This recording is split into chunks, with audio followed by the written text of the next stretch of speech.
Hey everyone, I'm Brittany Jones-Cooper and welcome back to Build. Our guest today is Grace Byers, who plays the sometimes loved, sometimes hated character Anika on Empire. In addition to her acting, now she's written her first children's book called I Am Enough to empower and inspire young girls. Guys, give it up for Grace.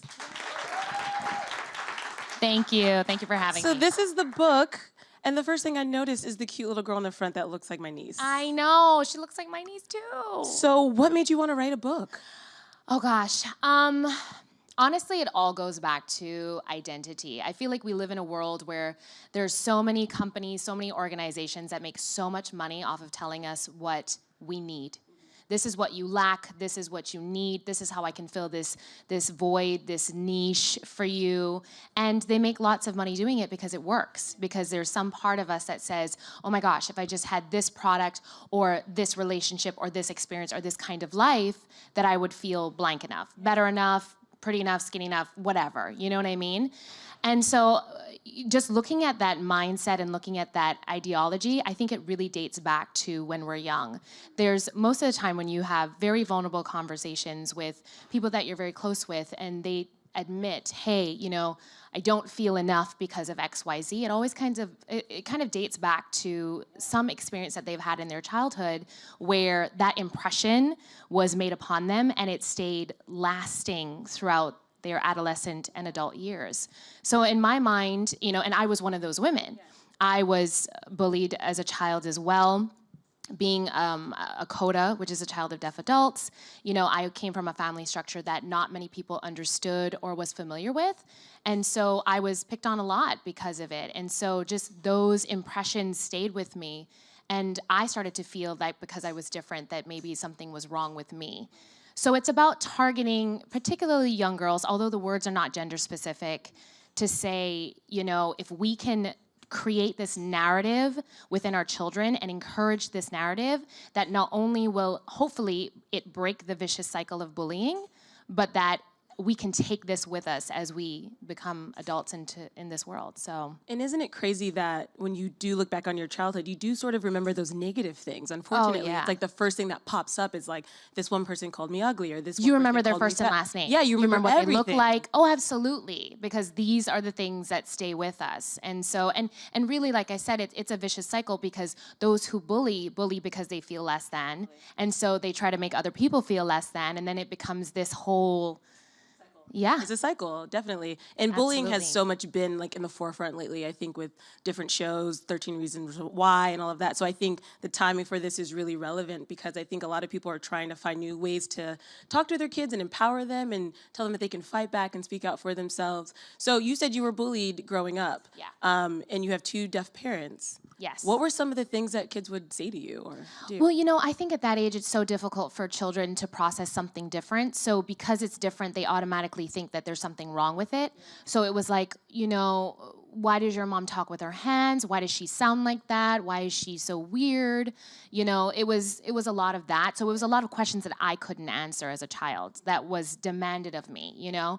And so, you know, they weren't the kindest, but at the end of the day, if we can look at the experiences that we have gone through and understand how we want to not only process that in our everyday life, but if there's a positive outcome to share that with people around us, I think that there's no greater gift. And has your childhood, has it kind of inspired you to advocate for that community? I know last night, I don't know if you saw the Oscars, the short film, the Silent Child one, and yeah.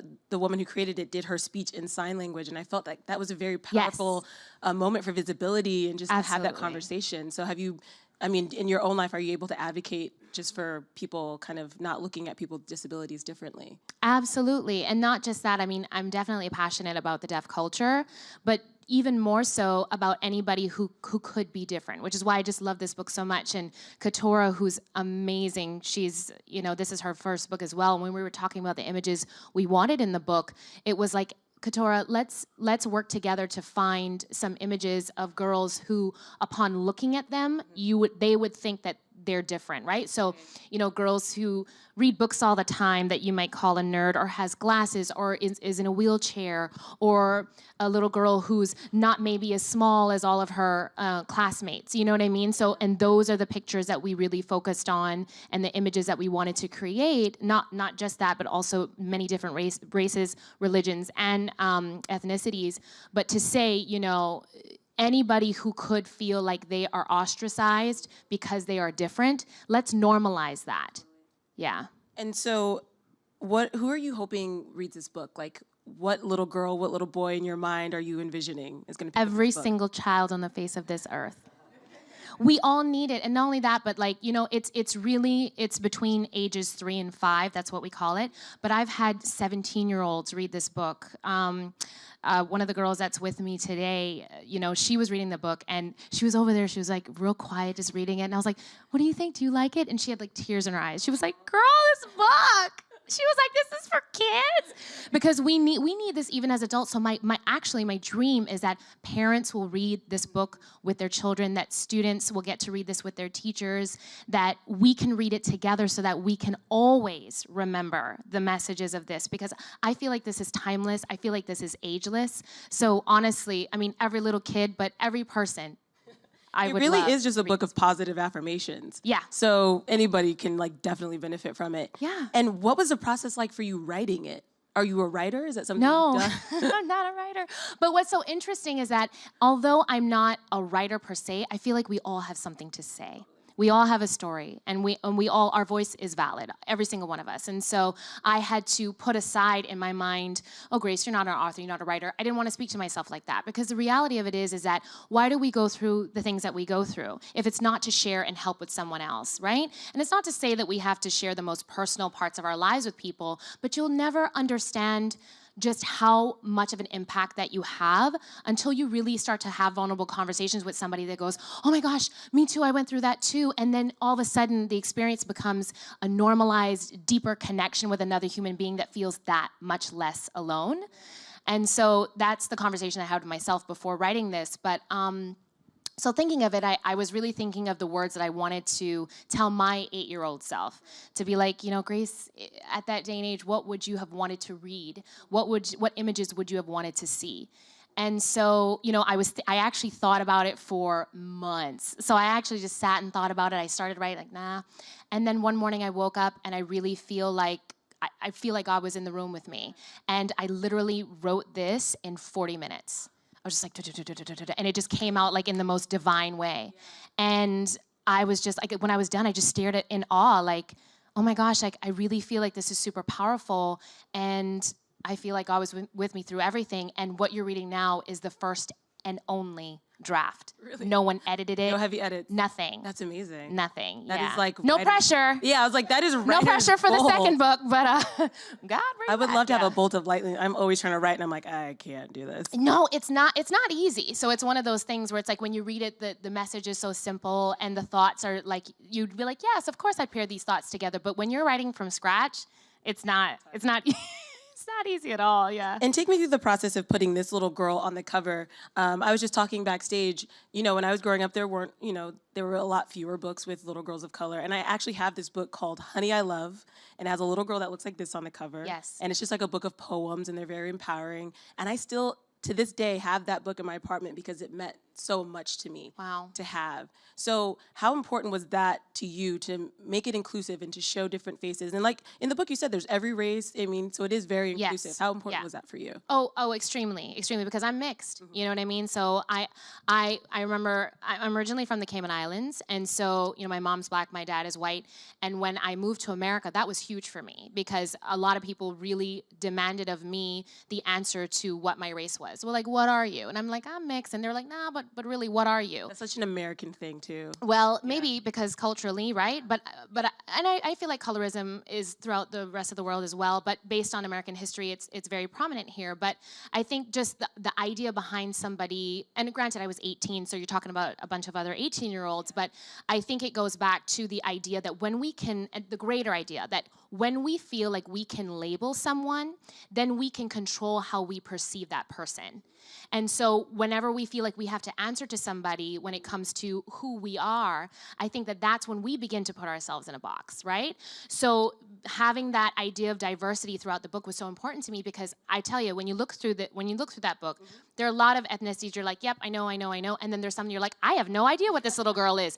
And I love that because we are a melting pot, a big world of, multiple races and ethnicities and heritages, and all of it should be celebrated. Every part of who you are should be celebrated, And so I think that just that in itself, I'm hoping that some young girls who may have identity issues because they are mixed will go, oh my gosh, yeah, I'm there, and I'm okay. I don't have to, explain all parts of who I am in order to embrace all parts of who I am. Yeah, and you also have, like you said, the little girls studying, and the little girls running track and doing sports. Yes. And again, it harkened back to the new Serena Williams commercial. I don't know if you saw it, where it's like, Yes. there's not just one type of woman. Yes. And that was so powerful to me, and this is basically telling a little girl that you can be smart, you can be athletic, you can be... Karate, Yeah. 2 little girls playing Exactly.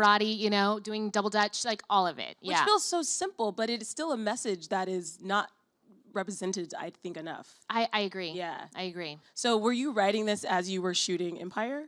Yes. How And did as you I was balance- planning for a wedding. Oh, goodness. All at the same time. So how did you balance that with like your shoot schedule? I mean, when were you done with Empire? And Well, I really feel like we carve out the time for the things that we are most passionate about, and this felt like purpose to me. I feel like there's a lot of things that we do in life that are that's our passion, right? So acting and creating art, because I love to sing, I love to dance, I love to play the piano, I love to do all of that, right? And that's a big part of my passion. But when you talk about purpose, and when you talk about how you want to change the world while you're here, when you talk about how you want to serve people, this was a part of that. This felt like this is a deeper part of Grace that I'm sharing with the world that absolutely could be looked at and criticized in different ways, but it's valid because it belongs to me, and I have a story to tell, and I really hope that when I share it with the world that they can connect with it, and this can also belong to them too. you have the platform now with the Yeah. show, so I'm happy that you are being able to use it in a way that you feel is conducive. Yeah. I mean, that's like the best, probably one of the best parts of fame is being able to actually share a message that's important to you. Yes. With that, I do want to talk about the show a little bit. Yeah. And my first question is, Why you look sorry? no, just She's like, I do want to talk about the show, because girl. I actually do want to just talk about this for the next 20 minutes, but Yeah. I know that you have a lot of fans here who want to talk a Yeah. little bit about Empire. Of course. And my first question for you is, how often do people come up and just call you Boo Boo Kitty? Does I that mean, happen a lot? It used to happen more in the first season, but I think now people are just so surprised. Like if I'm near them, they'll be like, oh my God. They're just so excited to see Grace that like sometimes the Boo Boo Kitty won't really come up. But if they're feeling real bold and real brazen that morning and they try to Boo Boo Kitty their way through it, I'm gonna be like, well, it's Grace. Yeah. She's Like, just I'm not a Boo Boo character. Kitty.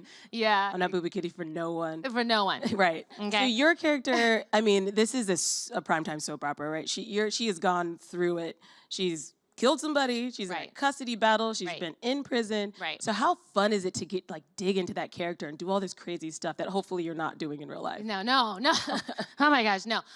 It's a lot of fun, and it's fun in a different way for me because, I choose not to look at her as a villain, because that's superhero world, right? So I feel like for real life, I want to constantly find ways to make her human and to ground her and to say, okay, although I'll never do in life, and I've never done in life what she does and will do, what is it about her and her intention behind this action that I can connect to so that I can truthfully play this? So if she's moving out of revenge or hurt or pain or rejection or being ostracized or even being bullied. I mean, believe it or not, people will ask me this all the time. They'll be like, oh, so you wrote this children's book on anti-bullying, and that's great, but what is it like playing a bully? I was like, please remember, she was bullied first. I was gonna say, she's getting bullied a lot. Okay, she walked in like, hey guys, what's happening, She was and just trying to be friends with people. come on, but my thing is that also goes with the perception that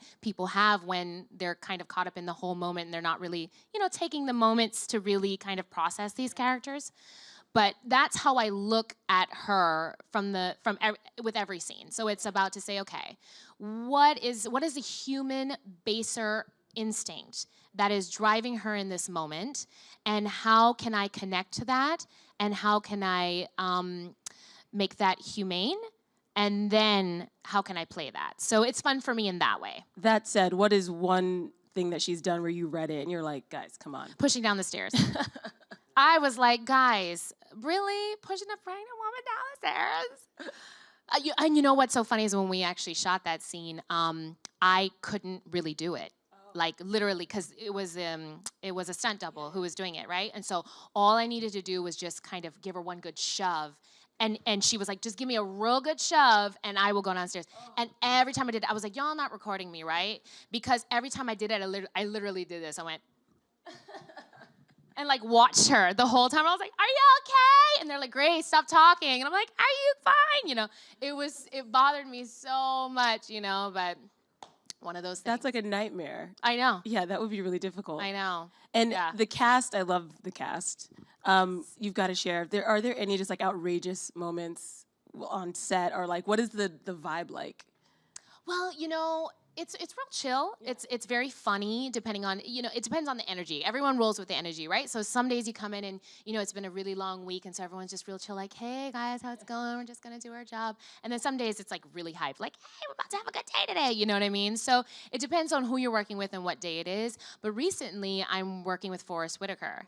And so he is a dream. Yeah. I mean, really, it's just been so wonderful. And I never really get a chance to work with a lot of the guest stars that will come. Yeah. So working with Felicia was amazing, and now working with Forrest has been really, really fun. So, and he's much more of an introvert. So I'll just be like, what's going on, Forrest? What you doing?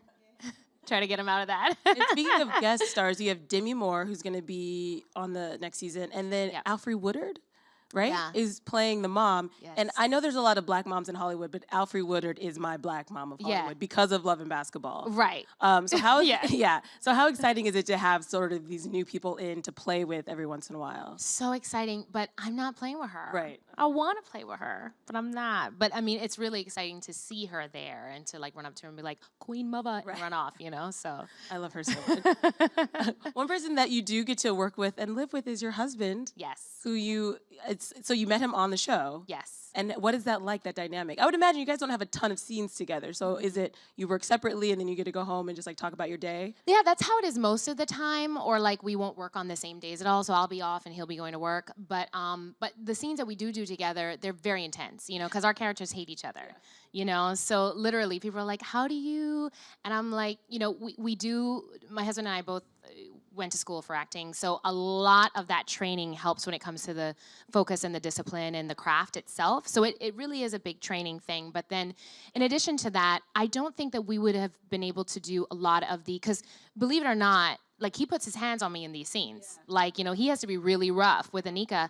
And I don't think that I would have been able to successfully do them as intensely as I did if I didn't trust him the way that I do. I mean, Trey would never let anything hurt me. So knowing that, I know that I could do stage combat with him in a completely different way than I would be able to do with somebody else. Yeah, you're able to really be vulnerable, which I would imagine probably takes time to work through if you didn't already know the person. Exactly. Plus, I would imagine you get to maybe take out some frustrations on him if you... No. No? No, I love that man. Oh. I do. Oh. I do. That's amazing. What is the best thing about your husband, actually? I want to know. There's so many things. There really are, but I would have to say my husband, he loves God, and I just love that about him because he oozes love. But in addition to that, he's probably the most considerate man. I mean, like, even now, I'll like, if we're in a rush, you know, he'll be like, wait, I gotta open your door. And I'm like, come on, just get in the car. Like, you ain't gotta open my door. Like, he will always, like, open my door. He's so chivalrous. Like, he'll, like, if I'm having, like, you know, like a tough day or something, like, he'll bring me flowers. Like, I'm telling you, he's just, he's the most romantic, considerate man you'll ever meet. And he's all mine. And this sounds like the best job ever. You got this amazing job and you meet this amazing man. I'm like, yes, you won the lottery. Yes. So what else are you working on? You got the book, you got Empire. What else is going on for I Grace? have a movie coming out. It's coming out March 9th. What's today? Today is Monday. Okay, so the book comes out tomorrow, and Friday the movie comes out. It's called Bent. It was written and directed by Bobby Moresco. And Carl Urban, Sofia Vergara, and Andy Garcia are in it. And I actually sing in the movie. Oh. I know, a little rock. So who's your character? What does your character do? So her name is Kate, and she is the true love, deep love interest of Carl Urban, who's the main. And really what it's all about is, you know, he's a cop, and he was going on this undercover mission, and he ended up shooting and killing another undercover narc. And so he ends up going to jail for some time, and he comes out with this bent, painted image of him. So now he's considered a bent cop. So trying to find out what happened to him kind of leads him into a bigger scandal. So the whole movie is just about that, but really you kind of see her as his grounding. So people are always like referring to their relationship to him, like you got to go back to Kate, like she's the one, like, you know. So you see me quite a few times, but my most poignant moments are when of course, you know, so she sings in her joint, you know, you get to see her there, and that's a lot of fun. But you see her when he is going to go see her, but he can't. So he's outside of where she's working now, and he's talking to her, and he can see her, but she doesn't know, and she can't see him. So you get to see this interesting dynamic of how she really is looking about him, but what she's trying to act on the phone with him. So Is this your first movie? Yes. Oh, you buried the lead. Yay! Congrats, that's amazing. Thank you. I can't wait to see it. It's And I'm sure you guys can't wait to see it. I know we have some audience questions. So who do we got first? Right there. Hi, Grace. Hello. So thank you for writing that book. I read it last night, and it was beautiful, and just it made me be filled with so much hope. And thank you for that. The question that I had was a little bit more about the writing process. So you talked about like you wrote it in like 40 minutes, but before that it was really, really hard. Do you come from a background of educators or writers or anything else that you've grew up around that you saw more reading or that type of idea? That's a good question. My grandmother was an educator back home in the Cayman Islands, and so much so she was one of the first educators that would educate all of the students at that time in one schoolhouse. And even in her older years, people would just call her teacher. So she developed this idea throughout, you know, my summer vacations and all of that, for us to consistently research, write, and just exercise that part, and also instilled education in us. So there's that. If that influenced this, I think she could have in that way, just by exercising those tools and then being able to call upon those tools in that moment. So yeah. That's really sweet. Grandma. Next. Hi, Grace. Hi. How are you? Good. I wanted to ask you. I'm a mom of a 6-year-old who is deaf, and I wanted to know, how did you gain strength, and what did you do as a child as a child of parents who were deaf? How did you gain strength, and what strengths would you share with someone who has a child that's deaf, like me? When you say strength, like seeing my son, I don't want to get emotional, but seeing my son like that, when he tries to talk, it doesn't sound like how we enunciate or how we pronunciate. It sounds like a see muffled, how other people perceive him, you know. It's a little, you know, I've gained strength as a mom, you know, seeing that, and it's taught me to be more humane and more compassionate and more aware, you know, that everybody doesn't talk like you. Everybody doesn't, you know, enunciate or pronunciate the same. So I guess my question in retrospect is, you being the child of parents who didn't speak like everyone else, what strengths did you gain in that? That's such a good question, and you're such a wonderful mom, I can tell already. Do you sign?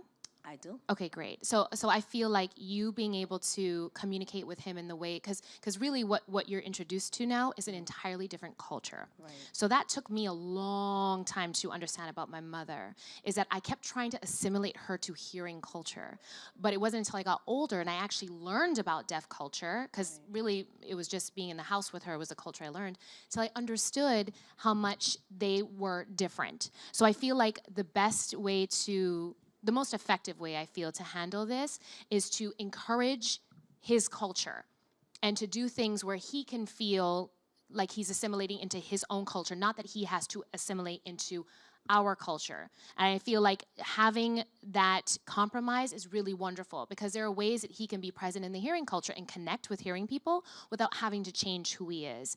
And I feel like even though now he's only 6, I feel like the more that you can, because remember, at that time, these children, they feel like if someone's different, there's something wrong. I feel like the more that you can implement in your child that there's nothing wrong, that it's very normal, that people can be very, very different, I think that when he gets older, that's going to stay with him.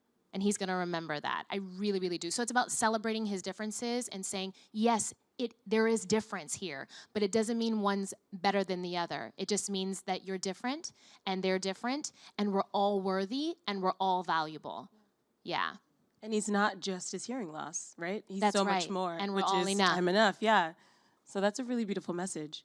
And one last question.